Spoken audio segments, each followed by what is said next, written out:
ಎಲ್ಲರಿಗೂ ನಮಸ್ಕಾರ. ನನ್ನ ಹೊಸ ಯೂಟ್ಯೂಬ್ ಚಾನಲ್ A&M ಕಿಚನ್ ವ್ಲಾಗ್ಸ್ಗೆ ಸ್ವಾಗತ. ಇನ್ನೂ ಯಾರು ನನ್ನ ಚಾನಲ್ನ ಸಬ್ಸ್ಕ್ರೈಬ್ ಮಾಡ್ಕೊಂಡಿಲ್ಲ, ದಯವಿಟ್ಟು ಸಬ್ಸ್ಕ್ರೈಬ್ ಮಾಡ್ಕೊಳ್ಳಿ. ಇವತ್ತಿನ ರೆಸಿಪಿ ನಾಟಿ ಸ್ಟೈಲ್ ಗ್ರೀನ್ ಚಿಕನ್ ಮಸಾಲ. ತುಂಬ ಸುಲಭವಾಗಿ ಅತಿ ಕಡಿಮೆ ಪದಾರ್ಥಗಳಲ್ಲಿ ಮಾಡುವಂಥ ರೆಸಿಪಿ. ಹಾಗಾದರೆ ಬನ್ನಿ ಏನೇನು ಐಟಮ್ಸ್ ಬೇಕು ಅಂತ ನೋಡೋಣ. ಚೆನ್ನಾಗಿ ವಾಶ್ ಮಾಡಿ ಇಟ್ಕೊಂಡಿರೋ 1/2 kg ಚಿಕನ್, 4ರಿಂದ 5 ಹಸಿಮೆಣಸಿನ್ಕಾಯಿ, ಬೆಳ್ಳುಳ್ಳಿ, ಶುಂಠಿ, ಅರ್ಧ ಕಪ್ಪು ಕೊತ್ತಂಬರಿ, ಅರ್ಧ ಕಪ್ಪು ಪುದೀನ, 2 ಈರುಳ್ಳಿ, ಸ್ವಲ್ಪ ಬೆಣ್ಣೆ, ಆಯಿಲು, ರುಚಿಗೆ ತಕ್ಕಷ್ಟು ಉಪ್ಪು, ಗರಂ ಮಸಾಲ, ಅರ್ಧ ಸ್ಪೂನ್ ಮೆಣಸು, 2 ಏಲಕ್ಕಿ, 2 ಸ್ಮಾಲ್ ಚಕ್ಕೆ. ಈಗ ಒಂದು ಮಿಕ್ಸಿ ಜಾರ್ಗೆ ಹಸಿಮೆಣಸಿನ್ಕಾಯಿ, ಶುಂಠಿ, ಬೆಳ್ಳುಳ್ಳಿ, ಅರ್ಧ ಟೀ ಸ್ಪೂನ್ ಮೆಣಸು, ಚಕ್ಕೆ, ಲವಂಗ ಹಾಕ್ಕೊಳ್ಳಿ. ಹಾಗೆ ಕಟ್ ಮಾಡಿರುವಂಥ ಈರುಳ್ಳಿ,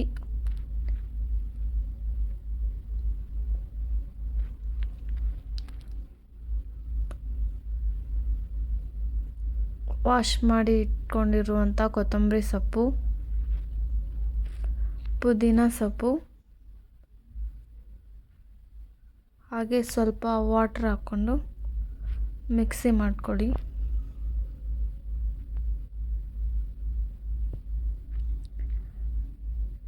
ಈಗ ಪೇಸ್ಟ್ ರೆಡಿಯಾಗಿದೆ. ಈಗ ಸ್ಟವ್ ಆನ್ ಮಾಡಿಕೊಂಡು ಒಂದು ಕಡಾಯಿ ಸ್ಟವ್ ಮೇಲೆ ಇಟ್ಕೊಳ್ಳಿ. ಕಡಾಯಿ ಕಾದ ನಂತರ ಸ್ವಲ್ಪ ಬೆಣ್ಣೆ ಹಾಕ್ಕೊಳ್ಳಿ. ಬೆಣ್ಣೆ ಎಲ್ಲ ಸ್ವಲ್ಪ ಮೆಲ್ಟ್ ಆಗಬೇಕು. ಬೆಣ್ಣೆ ಎಲ್ಲ ಮೆಲ್ಟ್ ಆದಮೇಲೆ 1-2 ಟೇಬಲ್ ಸ್ಪೂನ್ ಆಯಿಲ್ ಹಾಕ್ಕೊಳ್ಳಿ. ನಿಮಗೆ ಆಯಿಲ್ ಜಾಸ್ತಿ ಬೇಕಂದರೆ ಜಾಸ್ತಿ ಹಾಕ್ಕೊಳ್ಳಿ, ಕಡಿಮೆ ಬೇಕಂದರೆ ಕಡಿಮೆನೂ ಹಾಕ್ಕೊಬೋದು. ಇಲ್ಲ ಬರೀ ಬಟರೇ ಯೂಸ್ ಮಾಡ್ತೀನಿ ಅಂದರೆ ಬಟರು ಸಹ ಯೂಸ್ ಮಾಡ್ಬೋದು, ತುಂಬ ಚೆನ್ನಾಗಿರುತ್ತೆ. ಹಾಗೆ ಆನಿಯನ್ಸ್ ಹಾಕ್ಕೊಳ್ಳಿ, ಕಟ್ ಮಾಡ್ಕೊಂಡಿರೋ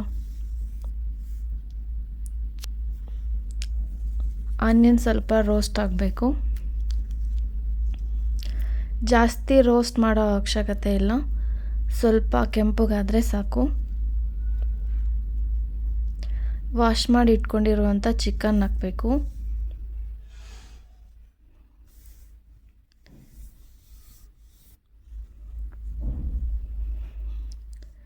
ಸ್ವಲ್ಪ ಸಾಲ್ಟು, ಹಾಗೆ ಸ್ವಲ್ಪ ಅರಶಿನ ಪುಡಿ. ಆವಾಗಲೇ ಐಟಮ್ಸ್ ತೋರಿಸುವಾಗ ಅರಶಿನ ಪುಡಿ ಹೇಳಿರಲಿಲ್ಲ, ಅರಶಿನ ಪುಡಿನೂ ಸ್ವಲ್ಪ ಆ್ಯಡ್ ಮಾಡ್ಕೊಂಬಿಡಿ.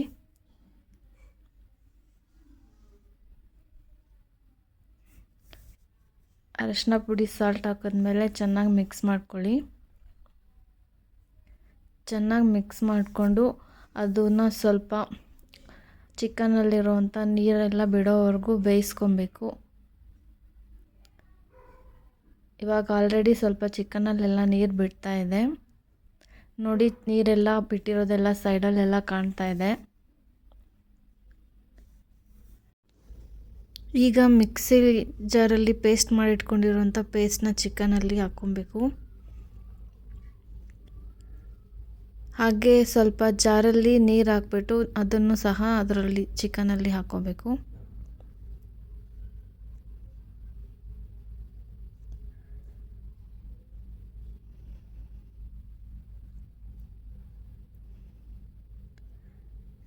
ನೋಡಿ, ಎಲ್ಲ ನೀಟಾಗಿ ಜಾರಲ್ಲಿರೋ ಮಸಾಲಾನ ಎಲ್ಲ ನೀರು ಹಾಕ್ಬಿಟ್ಟು ಮತ್ತೆ ಚಿಕನ್ಗೆ ಸೇರಿಸಿದ್ದೀನಿ.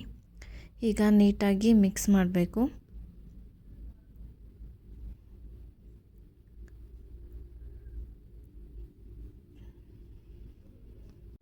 ನೀಟಾಗಿ ಮಿಕ್ಸ್ ಮಾಡಿ ಒಂದು 10 ಮಿನಿಟ್ಸ್ ಹಾಗೆ ಬೇಯೋದಕ್ಕೆ ಬಿಡಿ. ಚಿಕನ್ ಸ್ವಲ್ಪ ಚೆನ್ನಾಗಿ ಬೇಯಬೇಕು. ನೋಡಿ, ಆಲ್ರೆಡಿ ಕುದೀತಾ ಇದೆ. ಈಗ ಸ್ವಲ್ಪ ಅದಕ್ಕೆ ಗರಂ ಮಸಾಲ, ಹಾಗೆ ಸ್ವಲ್ಪ ನಿಂಬೆಹಣ್ಣು ಹಾಕ್ಕೊಳ್ಳಿ. ನಿಂಬೆಹಣ್ಣು ಅಷ್ಟೇ, ನಾನು ಸ್ಟಾರ್ಟಿಂಗ್ ಐಟಮ್ಸ್ ಹೇಳುವಾಗ ಹೇಳಿರಲಿಲ್ಲ, ಮಿಸ್ ಮಾಡಿಬಿಟ್ಟಿದ್ದೆ. ಇದನ್ನು ಆ್ಯಡ್ ಮಾಡ್ಕೊಳ್ಳಿ. ನಿಂಬೆಹಣ್ಣು ಹಾಕೋದ್ರಿಂದ ಟೇಸ್ಟು ಚೆನ್ನಾಗಿರುತ್ತೆ. ಮತ್ತು ಚೆನ್ನಾಗಿ ಮಿಕ್ಸ್ ಮಾಡ್ಕೊಳ್ಳಿ. ಚೆನ್ನಾಗಿ ಮಿಕ್ಸ್ ಮಾಡಿದ ನಂತರ ಇನ್ನೂ ಒಂದು 10 ಮಿನಿಟ್ಸ್ ಚೆನ್ನಾಗಿ ಬೇಯಬೇಕು. ಚೆನ್ನಾಗಿ ಬೇಯ್ತಾ ಇದ್ದಂಗೆ ಗ್ರೇವಿ ಎಲ್ಲ ಗಟ್ಟಿಗೆ ಆಗ್ತಾ ಬರುತ್ತೆ, ಆಯಿಲೆಲ್ಲ ಬಿಟ್ಕೊಳ್ತಾ ಇರುತ್ತೆ. ನೋಡಿ ಆಲ್ರೆಡಿ ಆಯಿಲೆಲ್ಲ ಇದಾಗ್ತಾ ಇದೆ, ಸೈಡಲ್ಲೆಲ್ಲ ಆಯಿಲ್ ಬಿಟ್ಕೊಳ್ತಾ ಇದೆ. ಚಿಕನ್ ಆಲ್ಮೋಸ್ಟ್ ಬೆಂದಿದೆ. ಗ್ರೀನ್ ಚಿಕನ್ ಗ್ರೇವಿ ಈಗ ರೆಡಿಯಾಗಿದೆ. ನೀವು ನಿಮ್ಮ ಮನೇಲಿ ಒಂದ್ಸಲ ಟ್ರೈ ಮಾಡಿ ಹೇಗಿದೆ ಅಂತ ಕಮೆಂಟ್ ಮಾಡಿ. Thank you.